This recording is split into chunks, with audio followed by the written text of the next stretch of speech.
ऋषिकेश में गंगा जी के किनारे एक संत रहा करते थे। वह जन्मांध थे और उनका नित्य का एक नियम था कि वह शाम के समय ऊपर गगनचुंबी पहाड़ों में भ्रमण करने के लिए निकल जाते और हरि नाम का संकीर्तन करते जाते। एक दिन उनके एक शिष्य ने उनसे पूछा, बाबा आप हर रोज इतने ऊंचे ऊंचे पहाड़ों पर भ्रमण हेतु जाते हैं, वहां बहुत गहरी गहरी खाइयां भी हैं और आपको आंखों से दिखलाई नहीं देता, क्या आपको डर नहीं लगता? अगर कभी पांव लटका गए तो यहाँ से आप खरीदे सकते, इसे उचित मूल्य में बाबा ने कुछ नहीं कहा और शाम के समय शिष्य को साथ ले चले। पहाड़ों के मध्य थे तो बाबा ने शिष्य से कहा, जैसे ही कोई गहरी खाई आए तो बताना।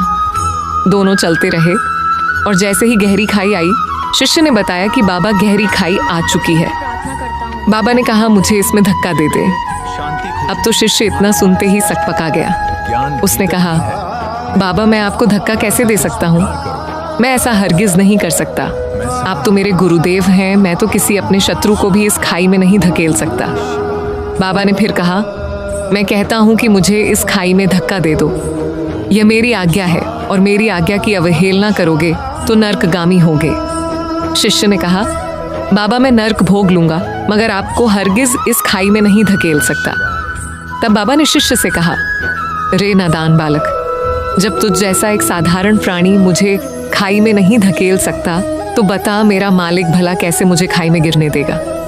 उसे तो सिर्फ गिरे हुओं को उबारना आता है, गिरे हुओं को उठाना आता है, वह कभी भी किसी को गिरने नहीं देता। वह पल पल हमारे साथ है, बस हमें विश्वास रखना होगा उस पर।